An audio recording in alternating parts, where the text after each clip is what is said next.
Morning there, greenhorns. Morning. Welcome to the mountains. I got a question for you. Anybody scared of snakes? Yeah, a couple of you. Well, let me tell you what happened to me the other day. Now, I was camped up at this place called Pierre's Hole. And if you've ever been out there, you know how it is. There's a couple of caves that the river's carved up outside them cliffs. And if the weather gets bad on you, you can crawl in there on them. That's what happened to me. Storm come whipping up, and I crawled up towards where that cave was, figuring there might be a couple friends of mine in there waiting for me. And sure enough, there was. There's two great big old rattlesnakes coiled up right there on the floor. So I had to shoot them out of the way. I said, "Scoot over, boys." And looked up at me and he said, "Oh, sure thing, Joe, come on in and sit a spell with us." So I sat down there with them two serpents and we started watching that storm come rolling in. And the rain started picking up and the word started to spread amongst the snake community. See, all them snakes, as brothers and sisters, started showing up as that rain started driving them in. And I'm the only one that's got any warm blood, so they come writhing around real close to me. So it's nice to have some company for a change, so I just sit in there with them serpents coming in and watch that storm.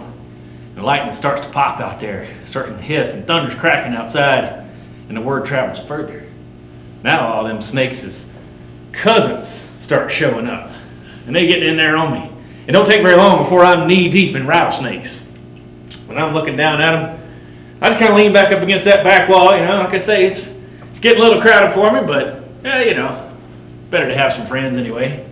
So stay a little longer, and the wind picks up, and the hail starts to pound the ground, and now the flood has done started inside that cave.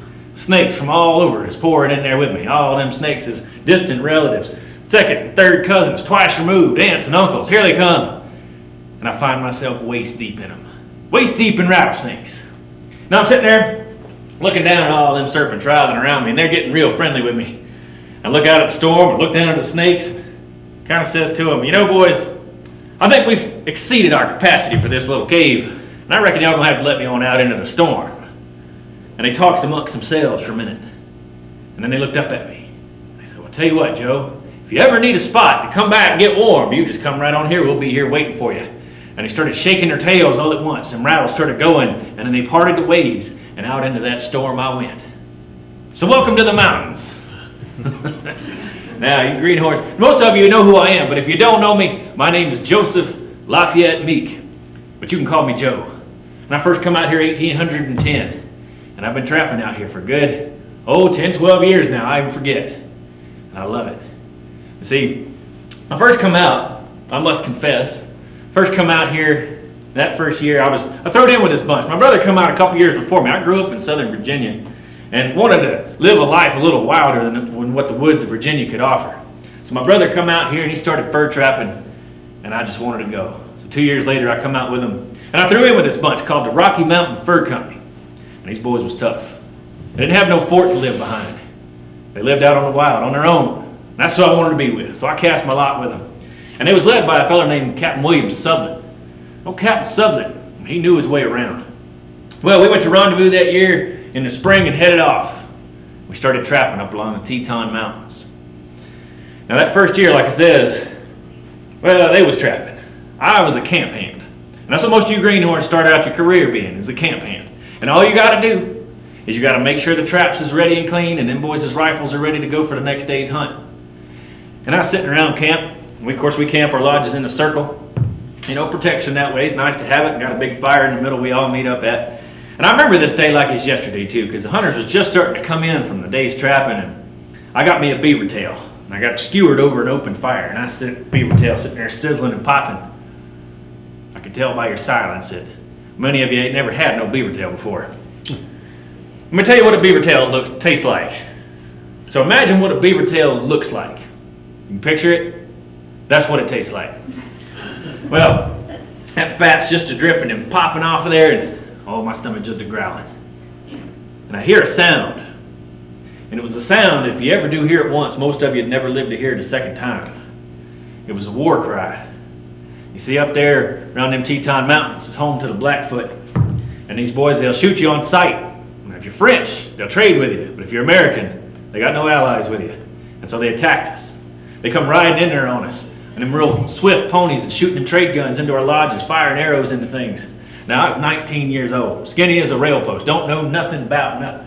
So I see this pandemonium breaking out all around me. and all the cries and the war cries is going on. And I grabbed my rifle, and I grabbed that tomahawk, and I turned and ran as fast as I could go. You can't really blame me though. I look back behind me, I see camp is ablaze, burning down, and I figure I must be the only one to survive, the last of the Rocky Mountain Fur Company. But here's the problem. I didn't know this terrain. I had never been out there before. All I know is I came from east, so I figured east I'd better go. But to get east, I had to get across them Teton Mountains, which is covered in ice and snow all year round. But I figured I'd just keep going up till there wasn't no more up to go, and I'd start going back down. Well, I got up there, springtime snowstorm hit, as is common, and I got lost. And the storm, it didn't relent for a week. I wandered up there in that icy tundra until one day, half starved, and I'd grabbed that rifle, and in my haste to leave, I'd only grabbed enough powder and shot for one shot. And I don't really know what I'm going to do with that one shot. If it weren't for an old wounded mountain goat come limping down the trail in front of me in that fog, let me get a shot on it, I wouldn't be standing here in front of you. But I kept going, and I started thinking about growing up in Virginia. See, them churches, every time them doors was open, we better be in there.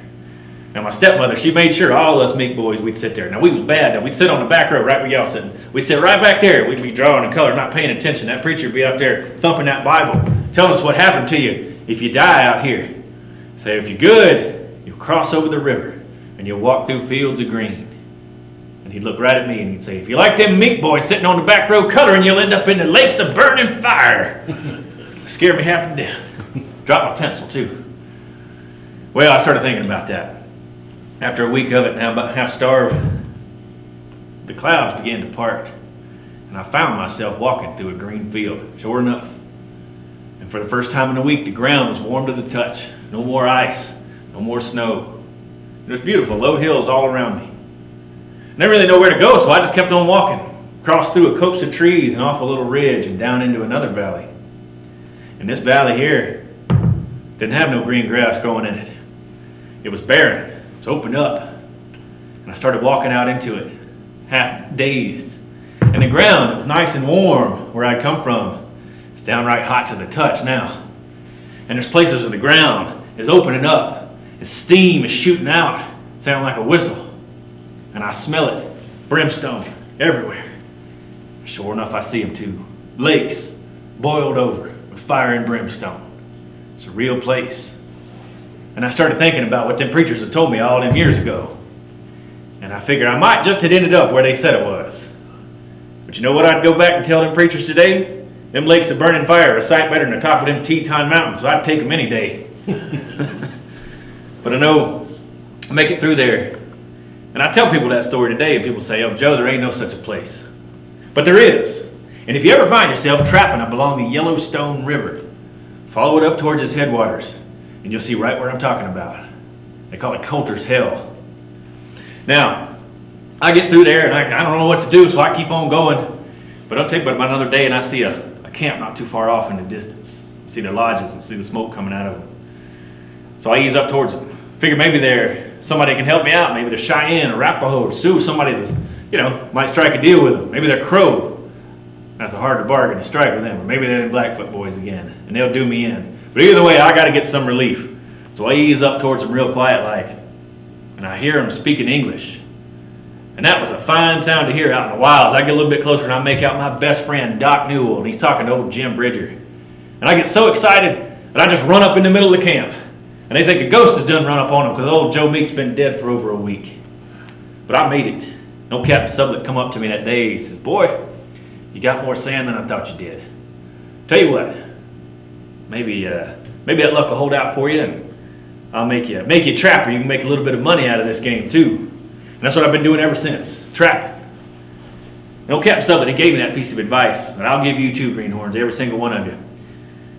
And that is this. He told me that day, if you're going to live out here as long as I have and live wild and free like me, the only way you're going to survive is one thing. And that one thing is this: sheer dumb luck. That's it. So that luck's better holding out. And it ain't just the Blackfoot you got to worry about out here too. There's plenty of other things prowling these wilds too. I'll tell you another story. Now I was trapping. I've been trapping for about 2 years at this point. Me and a friend of mine named Hawken, we was working this river. Now this river was springtime. It was all swollen up with meltwater. And we tied our horses off upstream and set a couple dozen traps downriver. We was making our way back up. This thing's about 15 foot wide or so, maybe 10 or so foot deep, and real swift. And we're coming back up along there. Can't hardly see what's going on. Can't hear very well because of the roar of that river. And I look over and catch movement on the other side. And I look over there, and I see the greatest, biggest sow grizzly bear I ever did see in all my life. And I look at that bear, and I look at Hawken, and Hawken looks at me, and we know we're going to be having bear steak for dinner tonight. So we load up. Now, she don't see us. She's digging around for roots and tubers and things. And so we aim in on her. We take aim, and both of us shoot at the same time, and that bear drops to the ground. So now we got to get across that river and get the meat back over. So I'm going to tell you another piece of advice, and this one's free there, greenhorns. Never go swimming in your buckskins. All these nice wool and cotton clothes you're wearing, they're going to wear out in 6 months, and you're going to look just like me. But never go swimming in your buckskins. They take on water. I like to say they're cold in the winter and warm in the summer. Yeah, some of you used to it, some of you ain't going to make it. But now take off everything we got. Strip down. Everything except our belts and them skinning knives. And ease off into that water. Now, I'm a better swimmer than old Hawken was. So I get over there first. I grab that knife and I run up on that bear. And I grab that thing. I'm going to get the best cut of meat off this bear first. That's right there back on the haunches. When I grab her, something happened. That great big old grizzly bear wasn't quite as dead as I had hoped she was. She comes to. She stands up. And I'm standing toe to toe with her. And I'm holding this little skinning knife right here. And she gets bigger and bigger and bigger. Now I got a real good look at her because I'm standing toe to toe with this great big old thing. 14 foot tall this grizzly bear was. Twice my height. Now I'm standing there and I don't see a drop of blood on her. See, she's so big and she's so tough that both of our shots just bounce right off of her. And she ain't real happy about this. So I'm going to tell you what you do, greenhorns. If you ever do find yourself standing toe to toe with a great big old ornery grizzly bear and all you got is a little skinning knife, you take that skinning knife, you aim real good, and you throw that thing as far away from you as you can. Now, that ain't going to help you at all. That 14-foot tall grizzly bear, that's going to tear you up. You do what I did. You tear off running as fast as you can go. Off I went, me and Hawken, and that great big old bear right behind us. And the three of us hit the water with a splash. Now, I told you I'm a good swimmer. But Hawkins, he's a little smarter than me. He starts swimming downstream, and I start swimming upstream up against that current, and that great big old bear, she got her sights set on me. I learned something real important that day too. I learned how good a swimmer I am. And no matter how good I am and how good I'm going to be, I ain't never going to be as good as a great big old ornery grizzly. Because every time I look back, she's a little bit closer to me. And she's swimming up at me. And all the while we're washing downstream now. And I feel them claws start to scrape up against me. Oh, I know this bear's about to tear me apart. I feel that old hot breath coming down the back of my neck. And I know it's about done for. My luck's about run out now. And just about the time she clamps down on me and rips me asunder, a rock comes flying past my head. And then another one. And then one hits that bear right in the ear. And she lets out a howl. She don't know where these wasps are getting it from. See, now what's happening is, we're washing downstream. And old Hawken, he's done made landfall on our shore on a gravel bar that's coming out there in the river. And he sees that predicament I'm in. So he starts pelting that bear with rocks. And it distracts her. When she looks around to see where it's coming from, she washes away from me. And I swim over there to where Hawken was, and I get out. And that bear gets out on her bank, and she shakes off a great big old shake. And both of us are looking at that bear, and we waved her farewell. We figured she won the day. We wasn't not much else we could do about it. So we was going to go on back to camp that night empty-handed. But that big old bear wasn't finished with us. See, she stalked us. We went all the way back to camp just like that night. One bear on one side of the river and two bears on the other. You don't think about that too hard now. It's a real serious conversation we're having. Now, I do love it out here though. But things are changing. It's not like the way it used to be. Ain't hardly much beaver to be had no more neither. Unless you're like me and you know where to get it. But yeah, things are different. More you greenhorns coming out here too. And my luck, always running mighty thin these days. I don't know how much more of this I got left in me. But I'll tell you one more story before I gotta go. Now, this just happened last summer. And I was trapping up along a place called the Tobacco Plains. Now I gotta tell you, the Rocky Mountain Fur Company's done folded under. Ain't none of them left. They rolled in with the American Fur Company, my brother and them. But there's a couple of us that are still out here. They call us free trappers. We're the only trappers you'll run into that actually make any money out here. But now, to get good beaver, there is still good beaver to be had, but sometimes you've got to trespass on somebody else's territory to do it. And so I got the idea I was going to go trap up there in the Blackfoot territory. That's where the Tobacco Plains run. Now I was up in there, and just as I was getting in there, I started seeing a couple more folks, and I knew them. Good friends of mine too. Old Jim Bridger was there, Kit Carson, a fellow named Dave Crow. And we threw in. There's a safety in numbers, you know. And there's 3 streams that run together up there. And so we figured we would divide off, pair off. The 2 of us would hit each one of them streams, and we'd get up and we'd run them. And we'd come back in, split what we got, and part ways. Well, that night, you know, we had a big rouse, and we had a good time sitting around the fire. And cork bottles got opened up a little bit. But I still like to get trapping done early in the morning. So first thing up before first light, I roused old Dave Crow up. Dave Crow, he's a good friend of mine. He had a little bit too much that night before. He ain't really wanting to get up. You know what I mean? Well, I roused him up. He's complaining. We get down there. There's a little bluff that overlooks where them 3 streams come together. And it's just thick with willow bushes and alders, and there's wild plum growing all up and down in there. And I'm sitting there and I'm watching. And as I'm sitting in there and that light's coming up, something just don't sit right with me. And you start learning to trust them instincts of yours. You're going to be out here as long as I have. Well, I was sitting in there, and old Dave, he's sitting there on his horse. He looks over at me, sees I got some hesitation. And he says, "Hey, Joe, something down in that thicket going to get you? Say, I bet you're too scared to go in there and set all them traps yourself. Bet you won't even do it. Now, I ain't never going to do all the work and split my profits with old Dave Crow if he's going to sit here and sleep it out on me." So I come up with a plan. I says, "All right, Dave Crow, I'll tell you what. I'll go down there and set all them traps, for there ain't nothing in this world I'm afraid of. So you sit right here on this stump. I'll get them traps set and I'll come back and get you when we're done. We'll check them this afternoon." He said, "That sounds fine on me, Joe." And he hopped off his horse and he sat right down there and pulled his hat real low on his eye. He ready to take a nap. Now I got with me this white Nez Perce horse. I do love Nez Perce. They're some of the finest horsemen in the world, next to me. And this horse I won in a race. It's old white, she's fast too. Now, I get down in there, but it's so thick, I can't stay mounted on the horse. So I get off and I start wading into there. And then brambles is tearing at me. And so I got to my horse. And then I get back in there about 100 yards or so. I get 2 or 3 traps set. And something's still eating at me. Just don't seem right in there. Something ain't right with it. So I sit down and I get real quiet and I start looking down through that understory, see what I can see. And sit there for just a few minutes. Don't take long before I see movement. And it's movement of the 2-legged kind, not the 4-legged kind. I see 2 Blackfoot warriors and they're making their way down the stream towards me. They don't see me. They got their breechcloths held out in front of them and they're gathering up all this wild plum that's growing up and down the banks. I can see that purple juice running all down the sides of their fingers. Well, they got that coming. I know there's not just 2 of them. There's going to be a whole war party in this thicket somewhere. So real quiet, I just turn my horse around and start easing back out. And I'm not too far from where I left old Dave Crow, not more than a dozen yards or so. And I can finally climb back up on my horse. So I get back up on her. Up until that point, I was just going to have a little fun with Dave. Now I'm just trying to get out of there and all of us come out with our skin on us. So I get back up on that horse and I realize something. I'd underestimated these Blackfoot boys. As I'm staring down the barrel of 6 trade guns and they got them pointed right at me. And they cut me off from where old Dave and Camp was.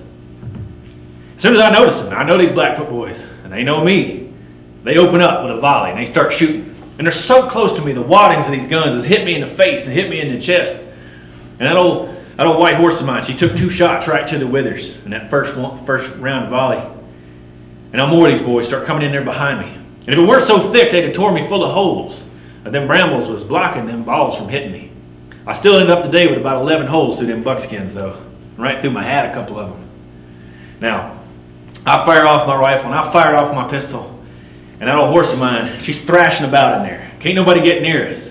And I'm doing everything I can. I'm swearing up and down the storm and I'm kicking, I'm hitting. I gotta get this horse, we gotta get out of there. And she just won't go. Won't do nothing at all. And I can see Dave, he tears out of there, gets on his horse, he's riding back towards camp. I'm not too far from camp either. I know I'm in big trouble. I know I gotta get some help. And I can see them boys tearing out of that thicket. All the campers running out now. All 5 of them running off. So I figure this. I says, well, I got to get a little help in there. So I just yell up at them. Hopefully they'll hear me. I says, don't run away, boys. Ain't but about 5 or 6 of them. I think we can take them. And they hear that. I see them start to turn. I know salvation's at hand now. These boys will get me out of this thicket. Well, right about that same time, one of these Blackfoot boys, he screws up his courage real big, and he charges up in there on me, and he grabs the reins of that thrashing around horse. Now, I done told you, she's a Nez Perce horse, and Nez Perce and Blackfoot are sworn enemies. And she knows the smell of a Blackfoot. She knows she's better off with me than she is with him. So, she looks up at me. Her eyes roll back. She says, Joe, we're going for a ride. Hold on. And she tears out of that thicket. Fast as I've ever seen this horse run. And now, that horse I couldn't get to go, I can't get to stop. So I'm riding right towards them trappers. And them trappers is riding towards me. And we just kind of pass each other. I look over, I see old Jim Bridger, and he yells up at me. He says, where you going, Joe? I thought you said there was 5 or 6 of them. Now, on account I can't stop. And all I can do is just hold on for dear life. I just yell back at him. I says, well, boys, I got a better look at them. And there ain't 5 or 6 of them. There's 10,000 of them, and they'll kill every one of us. You better run for your lives. And off into the distance I went. 5 miles before that horse finally stopped. And of course, them boys caught up with me. Now, I know I'll hear that rendezvous come this year, but then by the time old Joe couldn't get his horse to stop. And I got out of that thicket.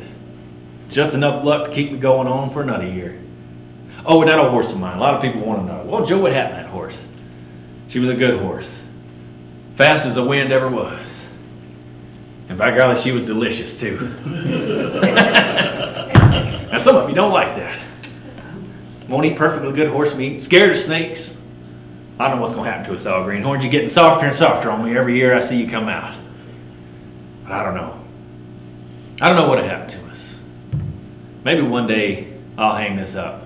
Call it quits. I'll get with old Doc Newell, see what he wants to do. He's the brains of this outfit anyway. He's still running around out here. Get with him. Say, Doc, what ought we do? I don't know. We saw the first white woman I've seen in 10 years. She come out here just not too long ago. The Whitmans and the Spaldings headed up towards Fort Walla Walla, gonna establish a mission, save our eternal souls. And to them I say, good luck. But I don't know. Maybe we'll head up. Well, who knows? You might even come over to the Willamette Valley and shop at old Joe Meek's turnip farm one day. I doubt it. But I don't know. I don't know what happened. We all got to settle down one day, I reckon. But I think I got a couple more good years in me. So I'm going to keep at it for a little while, greenhorns. And I promise you, I'll be up on the Green River. That's where rendezvous is this year. Pretty close to where them snakes are, too. And you'll see me there, if you're lucky. And you survive the rest of this winter. Come see me. Come up and say, hey, Joe, tell me another story. And I will. I'll tell you about the time Kit Carson and I fought off 400 Comanche warriors. That's right. I'll tell you about the 150 miles we had to run on foot to get away from them the next day. Oh, don't believe me. Well, reckon that's a story for another time. So until that day comes, good luck to you, greenhorns.